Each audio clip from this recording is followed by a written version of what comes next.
There we are. Welcome everyone to Go Beyond number 11. Today we're interviewing someone very special.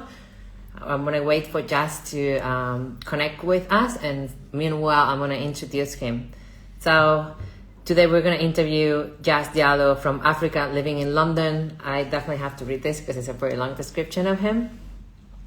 So Yass and I met in an expo in Kuwait last year. And I was so shocked and impressed by how many things he's doing related with charity events and fitness that I asked him to join me into this podcast. He's not on yet. I'll keep it with Yass joining. Okay, let me ask him to join. Just a few seconds. Here he is.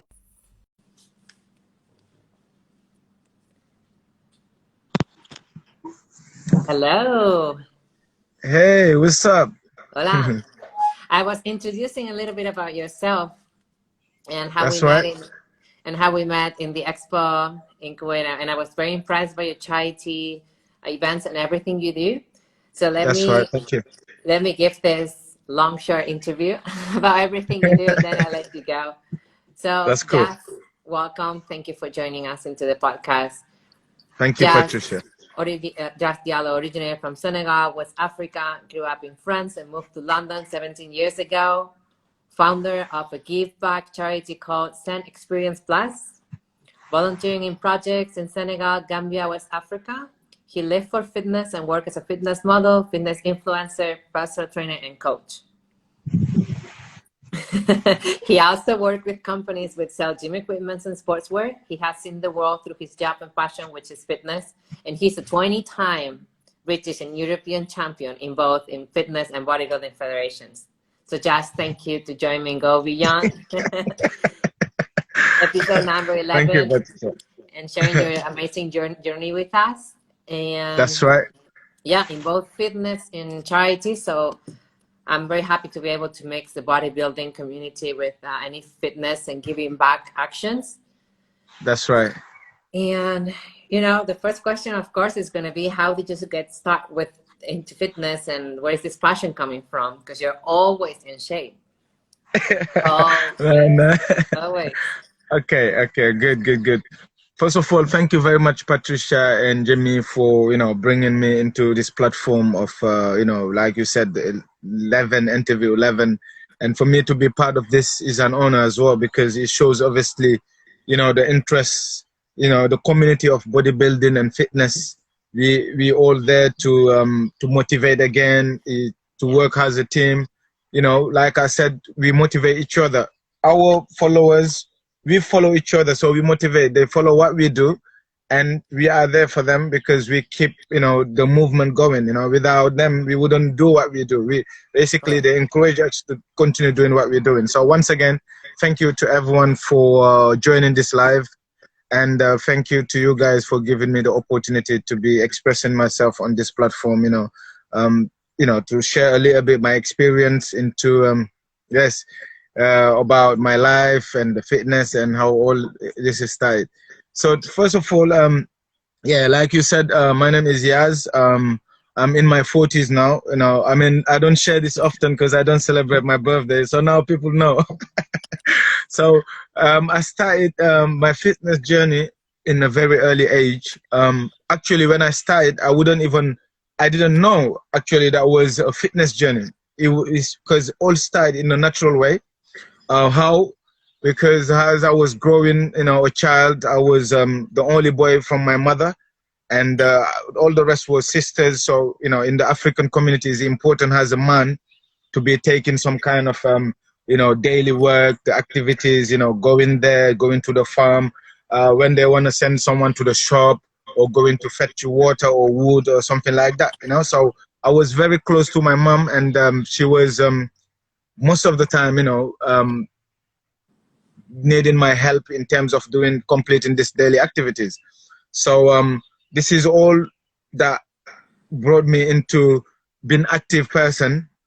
And then later, as a child, when I was 6, 7, then I started playing football. So as I was playing football, by the way, I was very good at it, in my community. First of all, the primary school, then I went to college, then I went to high school, like that, till uni time. So I was actually playing for my city as well, you know. So because I was doing this, I found a joy by doing the physical, like the sports activity, because it gives you that kind of, you know, getting in contact with the community, people knowing you. You feel like you're doing something that actually is good for you, but at the same time, you enjoy. And this is how everything started. And then obviously in the early 90s, I mean late 90s, I had a cousin. My cousin was way older than me. He was a bodybuilder. I would say in my city, he was the biggest guy there. And as I was studying in the secondary school, behind our back garden, he made some dumbbells from concrete cement. You see? So you know, like you know the tomato pots. You have this kind of tomato pots that he mix concrete and cement, and then after he put it in a tomato pot and he put a bar in the middle. And when it dries, you know, he remove the pots, and then after the things stay like, he has dumbbells, he has barbells, and then we used to do a lot of, you know, push-ups, you know, city dips and stuff like that. So I used to see him, and his physique was amazing, and for me, I was motivated, and I was all the time coming to him to, you know, his place, and because he was in the same house, you know, so we trained, and he used to go as well for running. He doesn't play football, but he was more into running and coming and doing bodybuilding. So I was joining him, and like that, I think the passion started growing. And then in the early 2022, then the bodybuilding really industry. And then I moved to the capital. So when I moved to the capital, then you could see naturally when you go clubbing, and then you have the beach, then you can see the interest that people kind of, you know, put into it when someone is in good shape. Then you are like, hold on, I think, you know, like this is really working. I mean, I see everyone is asking me what is my secret in terms of my body and stuff like that. So it kind of is uplifting, you know. I'll start increasing, you know, what I do. So I was like, okay, then I joined a local gym, I start training and like that. And then everyone around me was always kind of interested in my routines, what I eat, what I do. So obviously, as you know, it brings me always in contact with community again, people who are interested to know who I am, what I do. And then like that, I felt it was much easier to build friends, you know, to build a friendship, I mean, to meet people, and at the same time, to be myself. And I felt like I'm doing something positive. If really like everyone is interested to know what I do, means I must be on the right path, you know? So this is how I started really, you know, like be into bodybuilding and fitness. So after that, you know, moving to London. As you know, London is a big city, and everyone is, you know, big cities, people are a bit stressed.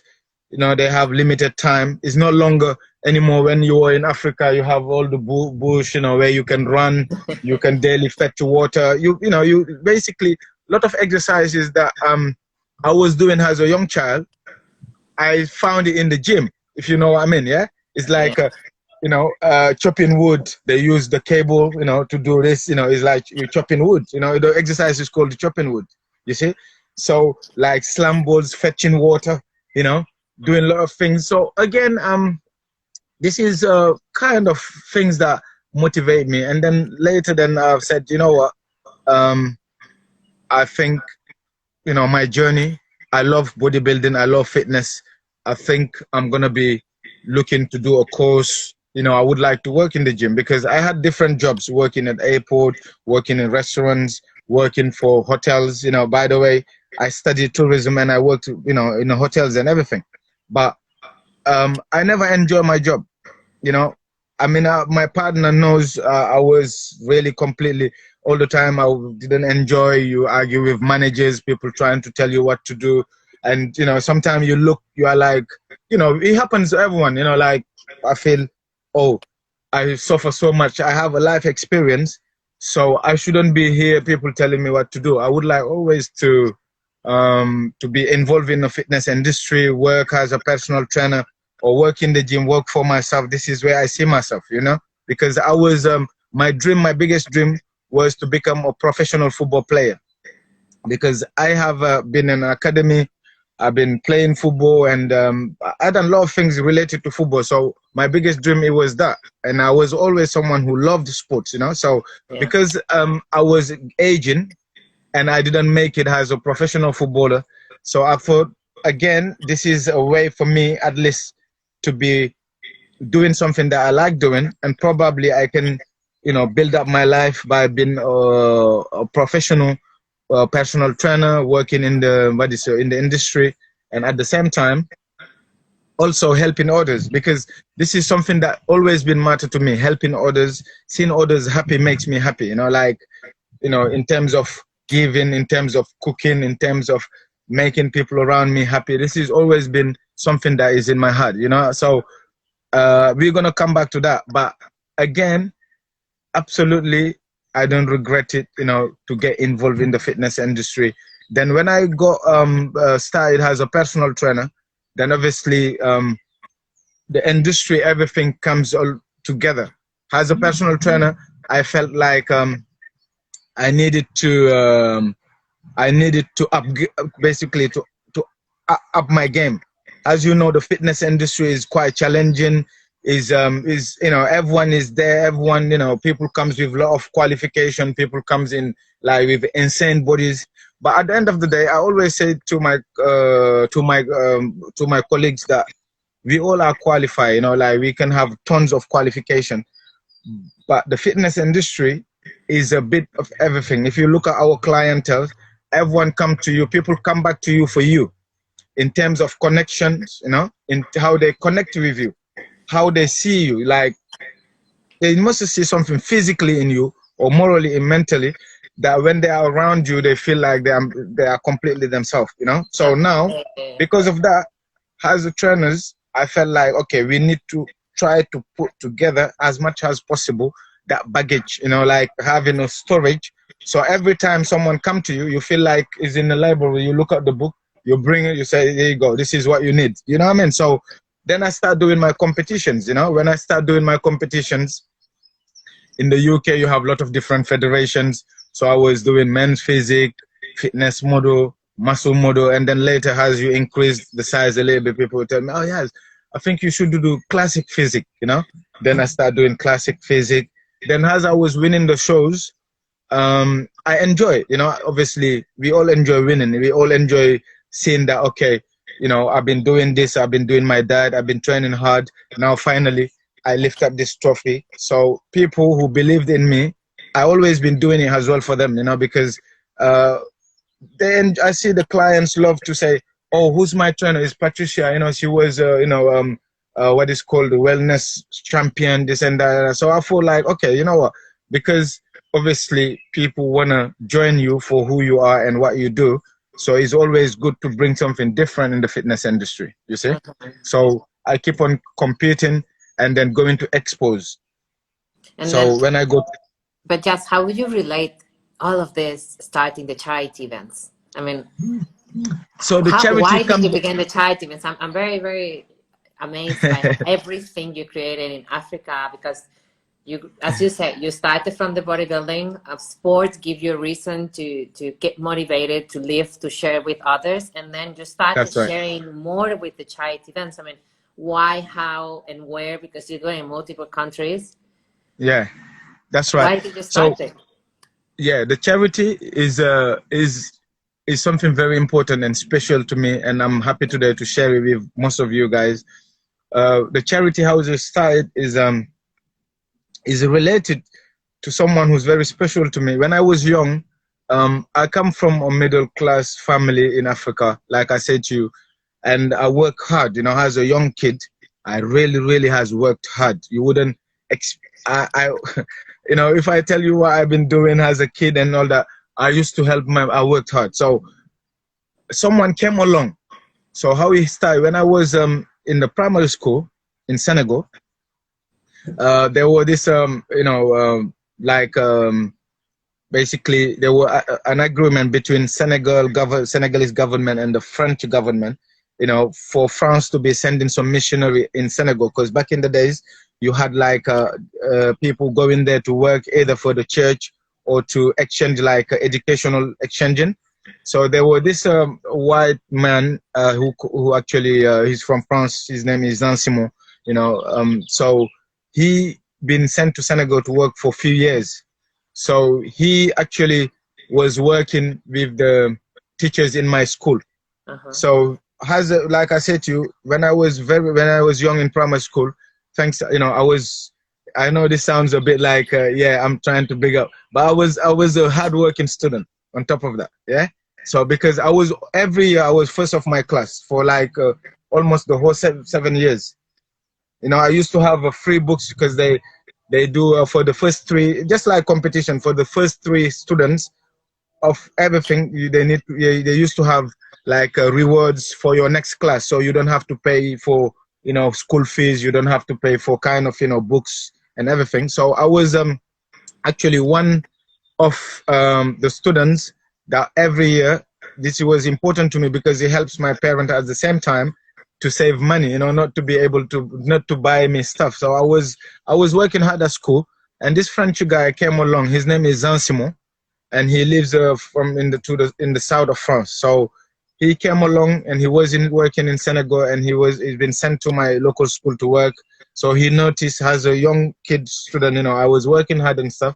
So then he started talking to the head of my school to say, oh, I noticed this kid and he loves sports, he study and all that. I would like to meet his parents. So when he said that, the teachers put him in contact with my parents, and then he said, oh, actually it's nothing, I just wanted to help your kid because I've seen he works hard, blah, blah, blah, blah. So then my parents, you know, he had agreement with my parents for him to help me. So now he started helping me. From then, as I was in primary school, he was really, like, honestly, is the nicest guy ever I've seen. He was like, he used to get me everything, clothes, shoes, you know, then every year like that. And then I moved with his family. So as he was working in Senegal for many years, he was every year moving to a different city of the country. So I was part of his family. I had my room, I was there. He helped me, my education start going forward and stuff like that. So he invited me to join the family then in France back in the days, yeah, in the mid-90s. So anyway, cut long story short, because he's someone who works in education, is someone very, you know, very special, very nice person. As a young person, I have learned, you know, kindness, respect, you know, like integrity and a lot of many more from this guy. So now, because where he took me from as a child, I remember, like I was saying, I was working hard and everything. So then I thought, you know, I was very much into contact with people and knowing how to help people. So I studied, also my studies is travel and tourism. So then I was studying travel and tourism. And in Senegal, I has worked as a tour guide. So been working as a tour guide who speak in French and local dialect languages, you know, getting in contact with European people that comes from the Western world and taking them different part of the country. And I have also experienced been in different remote villages, you know, seeing how people live, you know, with the little what they have, they still stay happy, and they are ready to, when they see tourists, they are ready to share, you know, their accommodation and their food, their culture, they dance for us and everything. So I thought, you know, I see like sometimes when you go in a village, you see the schools are broken certain ways and stuff like that. So I thought, okay, you know, I'm gaining experience.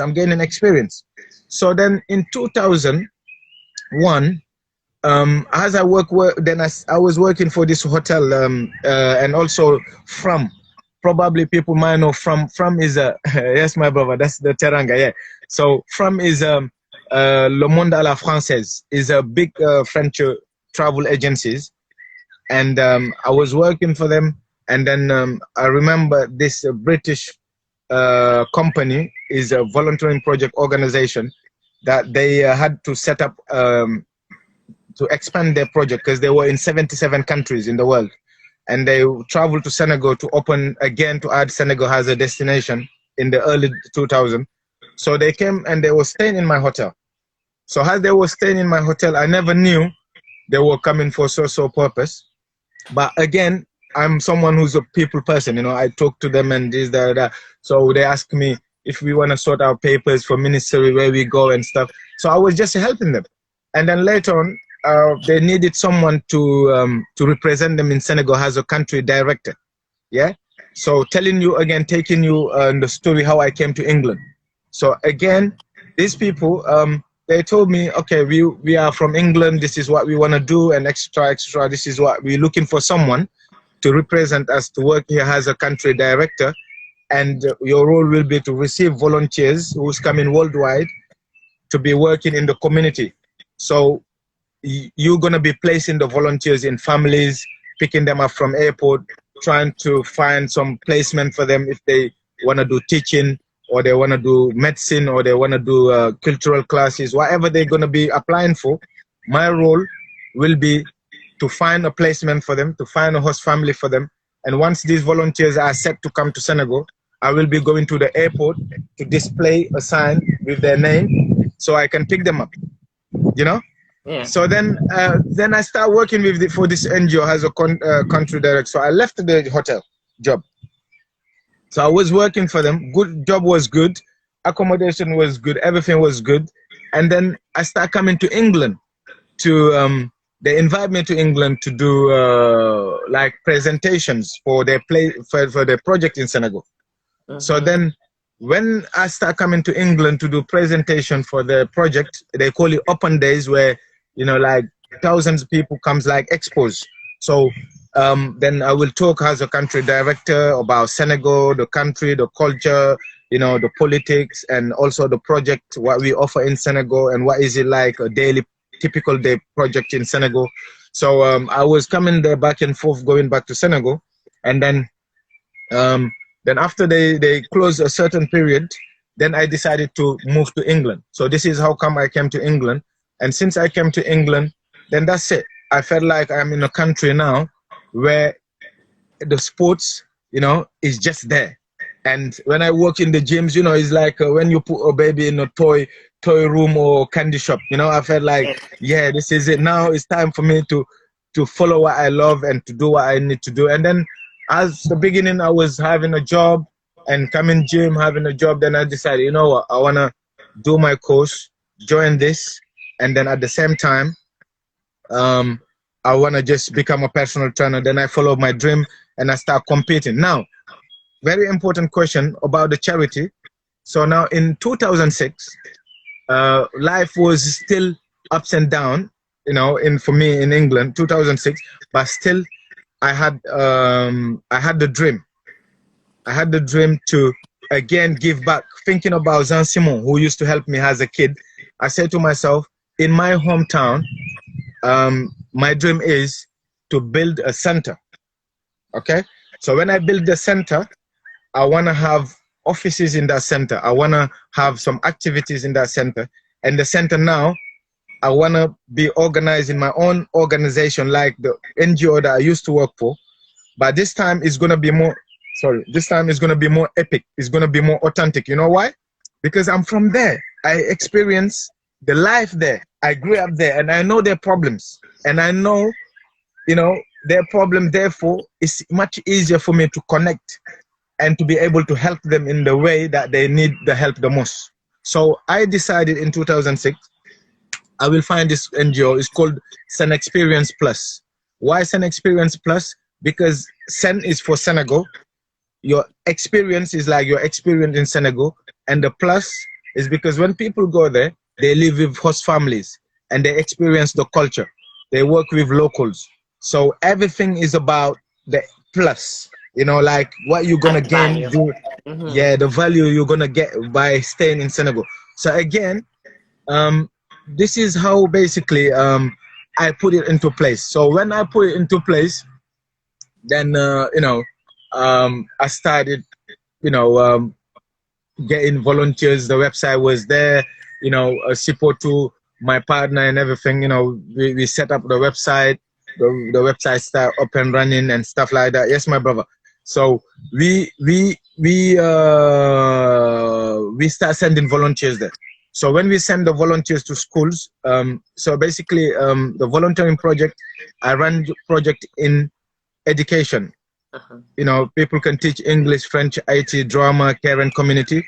And also, I send volunteers to local hospitals or health centers so they can work with, you know, the local doctors. They can experience and change, you know, exchange like their experience and everything. So I send the volunteers to do cultural classes. The cultural classes, they can learn French. As you know, a group of students on gap year, sometimes they go to France for a few months. So basically to learn French, and they stay with a French family. You know, some people go there to be like au pair. They can learn and stuff like that. So, and it's a bit more expensive. So now, you know, people start saying, okay, you know what? When I go to Senegal, Senegal used to be a French colony, and they have like French institutes and some professional French teachers there. So I connected them where they can go to Senegal. When they go there, they don't live anymore the European lifestyle. They're going to learn French, but at the same time, they're experiencing a new culture, you see? So this is how the idea came to create the cultural classes. So they learn French, or some of them as well go there to learn the culture by doing contemporary dance, you know, like, you know, the drumming and dance and stuff like that. So we connect them with local teachers who can teach them, you know, the dancing and everything, because they want to dance, and probably some of them after, when they come back to Europe, they want to open a dance class, school or whatever. Anyway, there are projects in sports. You know, sports is the main thing, by the way, you know, because, you know, I work very closely right now with the children over there. I have set up a football team. They play and they participate in the, you know, the regional competitions. And actually some of these kids as well, they grew up there with me and with my brothers, my family, everyone helps. And the children, some of them been approached by the highest clubs in the country, and then later they've been sent to France to do tests. And, you know, I'm very proud to share with you this information. We have one who came actually from my little academy, that town. He signed his professional contract. He played in Mets. Amazing. Yeah. So yeah, he played in Mets, and he's a professional footballer. You know, like I've been there, I visit him, and you know, He made your dream come true. Yeah. He's a kid. Exactly. It's like I pass on my dream. You know. Yeah. It used to be our kid. You know, we buy him clothes, we buy him football boots. You know, we help him and stuff like that. So now he's only 19 this year, or 20 if I remember. He's playing for the academy in Metz, and I've been few times to watch his games and stuff like that. You know, it's absolutely a dream that comes true. It's not about even I'm expecting something from nobody from them, but it's just for me to see that, okay, in a way I could help. So all these, like I say to you, the volunteers come there in my center, they stay at the center. Some of them are placed in local families, you know, they work with the locals, and so many other projects are going on. And in 2014, you know, I start putting some money together, you know, and then I built the center. You know, when I built the center, it's nobody's money, by the way. You know, it's no funding, because this NGO is not like I'm not like Oxfam or some other international that ask for crowdfunding and then, you know, they build a school to Africa. You know, it's like I just work, basically. When you work, you save some money, and of course, when volunteers come to Africa, they pay a fee. When they pay a fee, you know, you get some money out of it. And then we built with family, with everyone, you know, everyone been, you know, really helpful in the way. And then we have this center now that is at the same time accommodation. When we come, we stay there, because it's you know, more or less well built. So we stay there. And at the center, the children, they learn sports, they learn English. We have computers that we got a donation from a hospital in France, you know, that I went in 2016 to collect these computers. So we put them there. Sometimes they learn, you know, volunteers that comes and teach English. Some comes and teach music, guitar or whatever, you know. There are a lot of activities going on, to be honest. And my projects are in my hometown. They are in the capital. They are in other cities, where volunteers, when they look at the website or they look at where they want to go in Senegal, they have the opportunity to choose their starting date, when they want to fly it out to Senegal, and the project they want to do, and how long they want to do the project for, and what destination in the whole Senegal where they want to go. So when they choose this, they get in contact with me. Then I can, you know, with my team, help them. And I have local coordinators this time who go to the airport to pick them up, who select the families for them. And, you know, I train them the way I've been trained, you know, so they can gain the experience and everything, you know. So it's been really amazing. This is why we do, I do what I do in terms of the activities. And now with the gym, the past 3 years, it's been really picking up. It's been, you know, motivating everyone over there, you know, because we took the gym equipment there. We have a little set of, you know, gym equipment, and people comes and work out. And obviously, when they see the Instagram, you know, the lives, the competition, the pictures and stuff like that. So people like, you know, when I take people there yearly as well, every September, I do boot camps to Senegal. Yes, my brother, thank you. So every year I do boot camp to Senegal, and during this boot camp, I have managed to be working with people who believed in me and people that I got a lot of respect and love for. So we go to Senegal for 10 to 14 days. It's a boot camp that I called Fitness and Discoveries. So when we go to Senegal this time, I go with them. So during this time, we're going to be training on the beach. We're going to train in local gyms because we move from different type of cities. Yeah. So we train in Senegal, and I've been also honored to be interviewed in Senegalese national TV channels, you know, to do live fitness things, you know, and everything. And then we've been traveling around the country. They love the culture. They love the music. They love, you know, the project and everything. And then when we get to my hometown, we often organize like get together with the locals, dance, percussion, you know, football. You know, we play between each other, like my team from the UK or from abroad, playing with the local kids. You know, often they win, of course, because they are fitter. They football-wise, they are faster and everything. It's different than the bodybuilding, right? So anyway, you know, a lot of things been going on, Patricia. You know, a lot of things been going on, and I'm thinking really and truly. You mentioned a website. No, it's called SenExperience.com. SenExperienceplus.com. The sign plus. Yes. Yeah. No, just a PLUS. Okay, plus. Yeah, plus.com. We'll put it in the description of the video if anyone is interested in brilliant. So anyway, still a lot more to, like I said, there's always room for improvement in anything, in any aspect of life, in fitness, in project, in whatever we do. So that website is still working. We're working on it to make sure the contents and stuff, you know, and Mr. Jimmy as well. I've been trying to work with him so he can help into that, you know. So yeah, this is something that I'm super happy, you know, to share with you again and once more. Yeah, that's it, really. Then the financial support that you get for your charity events, it's all coming from you?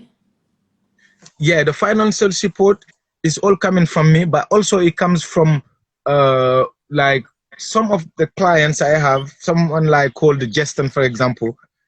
He's a very good friend of mine. He's a client, but now he become like a family member to me, you know. He's someone that he experiences, he sees what I go through to do what I do. So he helps a lot as well, you know. And of course, my family, my partners, and other people has helped a lot during this, you know. Everyone really. It's not an open. It's an open charity that you have any way for people to donate. Yeah, exactly. So it's an open charity, and people who comes to donate, or people actually who want to join the movement, like when I do my boot camps, or people who always wanted to go to Africa, sometimes they feel like, you know, it's not what they think. I mean, of course, when people think about Africa, in a way, it's not only Africa, but people are often scared of something that they don't know. People are often thinking, oh, you know what? They see the Africa that they see on news or on documentary and things like that, you know.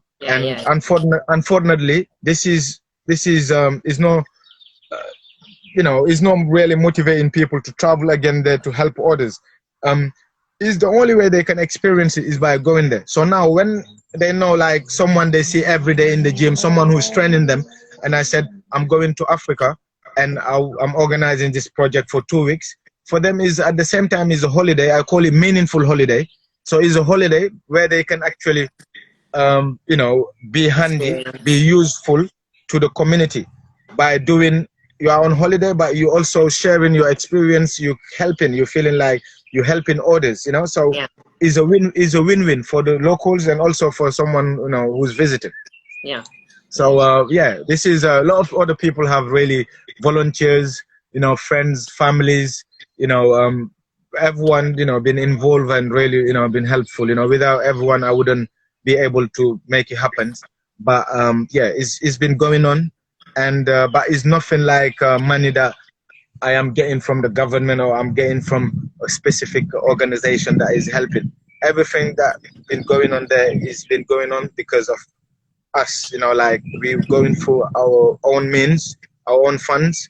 So and hopefully more people gonna get involved, you know. For the next trip, we're trying to organize a trip now with a company called the Gym Killer and the Aesthetic Era that you have seen me working with. They are based in the Netherlands. Thank you, my brother. So we actually were planning to go there on the 12th of April, this April gone, but because of Corona, everything been postponed and cancelled. So we trying to organize probably late in this year or beginning of next year. We're gonna organize a trip where it would be an experience for a lot of our followers or friends and close, you know, clients will join, and then we're gonna go to Senegal. When we get to Senegal, we will organize like a small fitness event with competitions of the locals, like, you know, to give them trophies to compete, this, that, you know, make a little documentary why fitness again is important, because you know, it helps you to be happy. You know, sometimes if you look at it, you know, people go to gym and they have, you know, of course, you know, their life is not stable, but once you are in the middle of the gym, you're training, this is the only time I believe, or you are, whatever you do, the physical activities, this is the only time is like the stretch button is switch off. Yeah, that one is switch off. Now all you can see is positivity, and you can see people are working out. Yeah? I'm missing the gym more. I feel you. Trust me. And people are working out, you see them smiling. You see them actually, they're looking, they're walking around, they're singing, they're smiling. It's like they cannot wait to be doing this exercise. They cannot wait to do things. So this is something that everyone needs to do. You don't have to join a gym, but you need to be active. You have to be, when you are active, you don't even know how much that will stimulate into your brain, stimulate your life and stuff like that.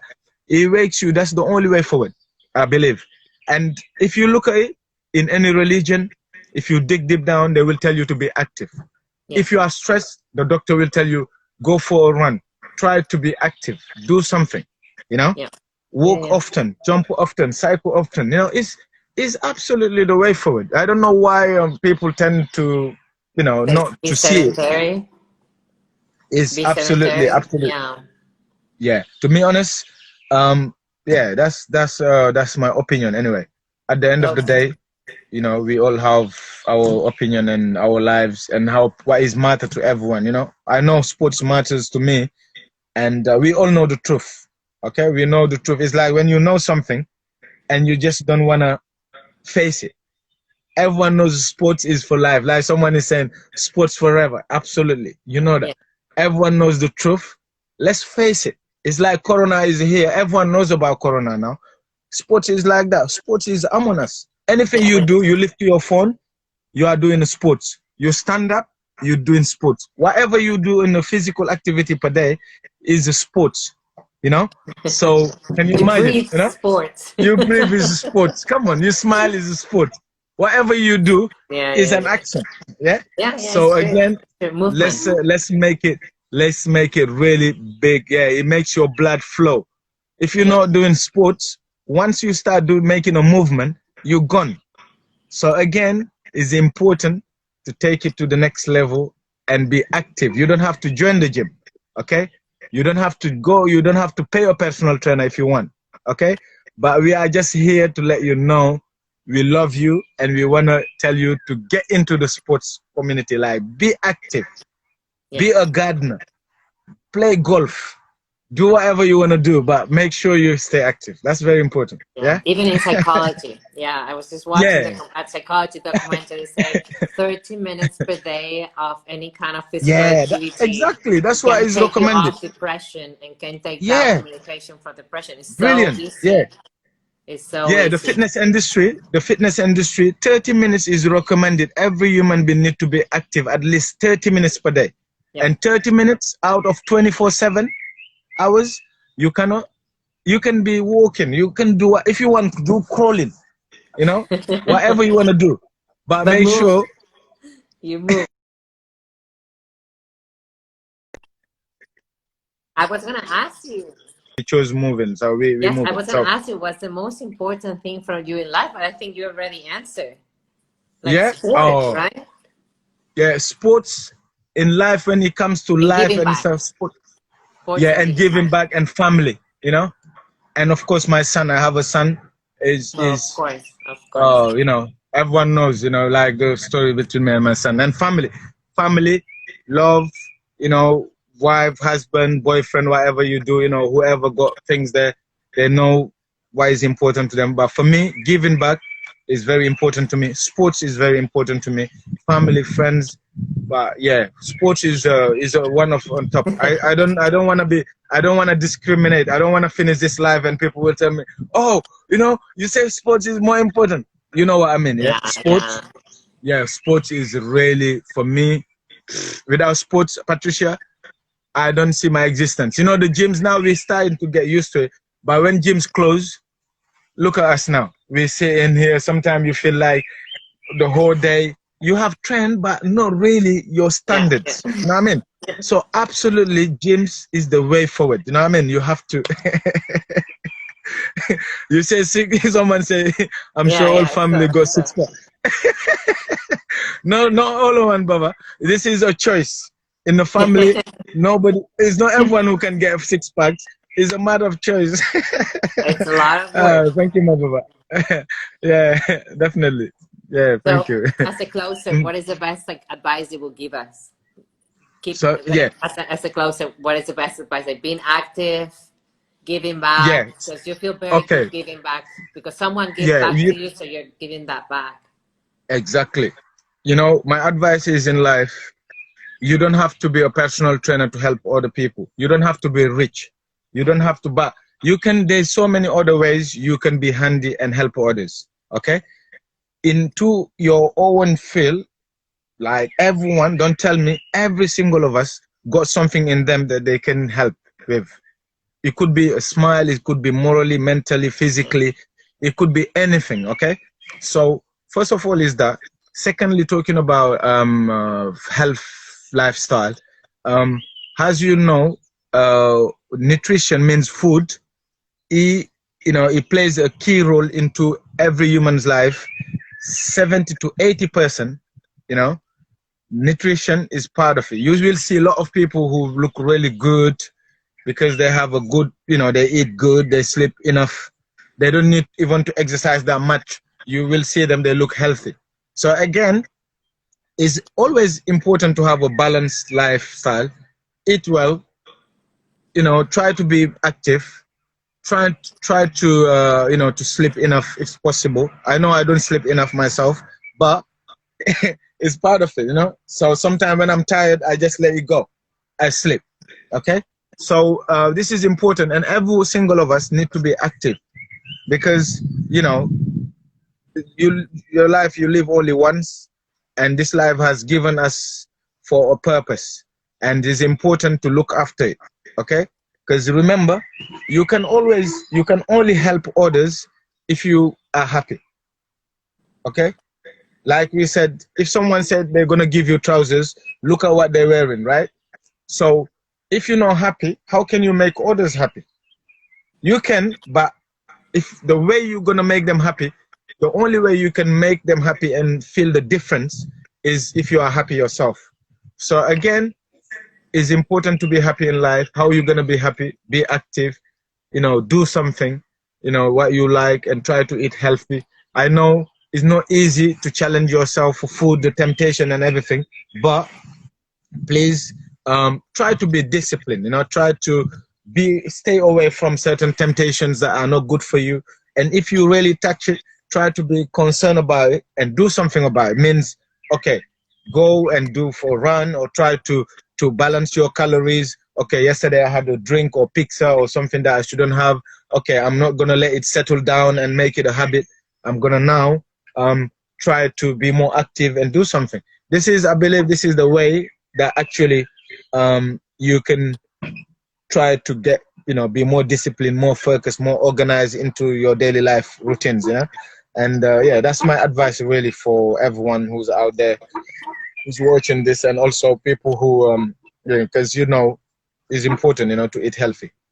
If you train hard and you don't eat healthy, I'm sorry, but you're not gonna really see the difference. You're not gonna see the result as much as you should.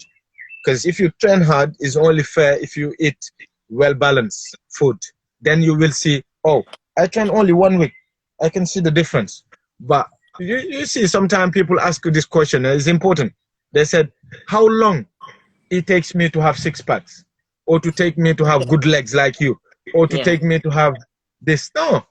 I said them, for me, from my experience, there is no time frame for it. Okay? You can see someone who said, I've been training for 10 years. You see how they look.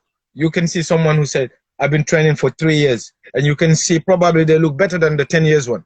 So it depends all on the discipline. It depends always on how hard you work, and the discipline and the purpose. Yeah, a lot of factors are involved, genetics, food, your type of training, how you vary your training, your routines. You need to find out, you need to see what works well for you. Okay? If you, one size doesn't fit all. This is not like my hat, okay? It's not like one size fit all, no. One size doesn't fit all, because we're all different. Yeah, we all different. You get into the fitness industry, you need to look what works for you. What works for him, it might not work for me.